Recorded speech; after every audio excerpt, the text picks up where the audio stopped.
Hello, my crafty friends. It's the 2nd of the month, and that means it's time for a new Sheetload of Cards.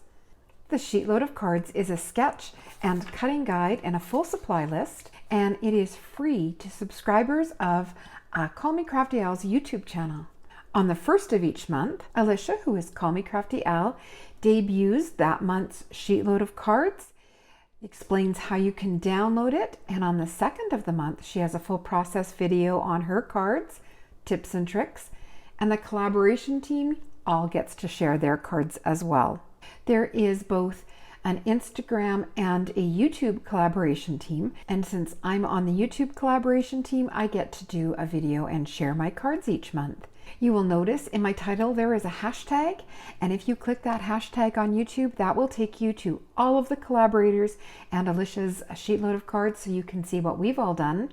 And when you download your own Sheetload of Cards, there are 2 more hashtags there. If you create a Sheetload of Cards and you're sharing them on social media, add those 2 hashtags so that we can check out what you've created with that month's Sheetload. So this month is another special edition. We're going to use 6x6 pattern papers. The yield is 9 cards, and all the other information is on your Sheetload when you download it. Now, I typically do birthday cards with my Sheetloads, but honestly, I needed Halloween cards for the grandkids. Now, I work ahead, so a lot of these cards I'm not going to need until next year, because this Halloween I will be sending out the cards I made last year. I just find it so much easier when I'm in the spirit to make a bunch of cards, and you do that enough times and you end up with more cards than you're sending out that year, and then they go into the bin. The first time I did that was for Christmas, and it just takes the pressure off when all of a sudden, if I get busy towards the end of October, I know I've got cards made.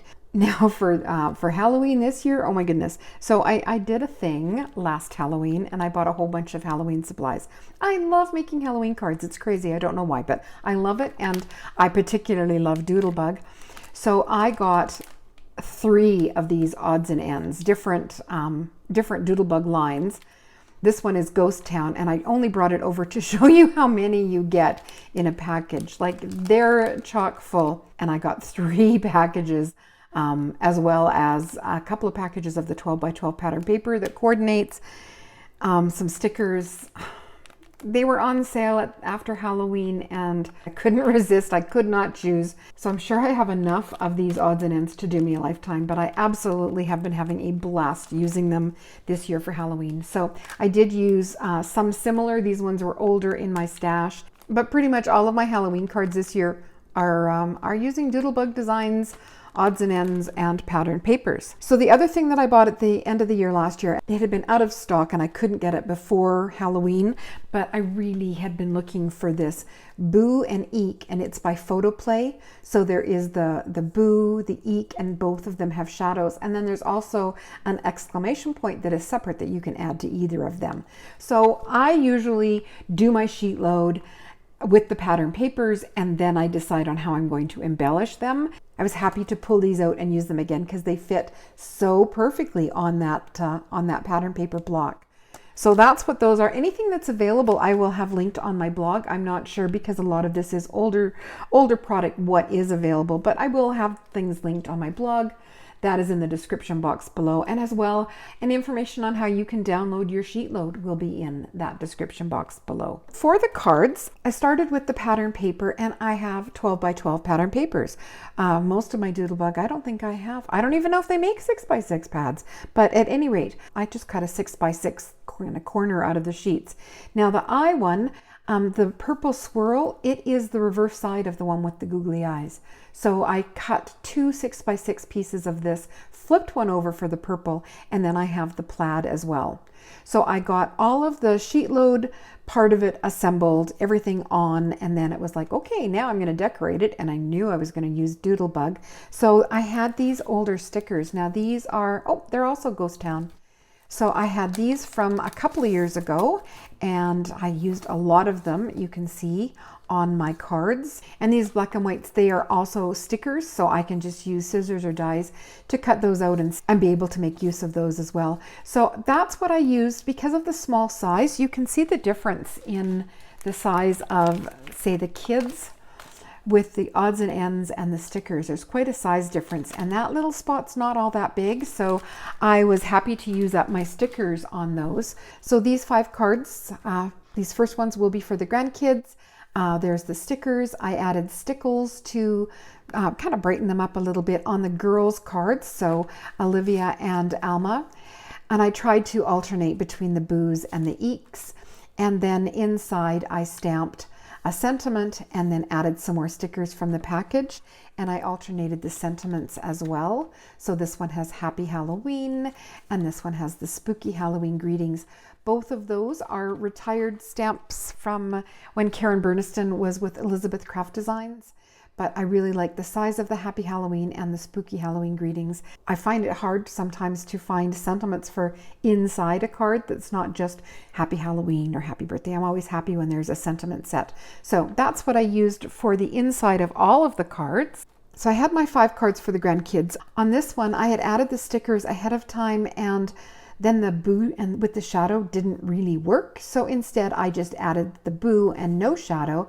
But the boos and the eek, I die cut them again from Fun Foam and layered them, so there's lots of dimension. I will be hand delivering these in a goodie bag to the grandkids, and I probably already shared the cute Doodlebug inspired Halloween tags that I made to tie onto their goodie bags.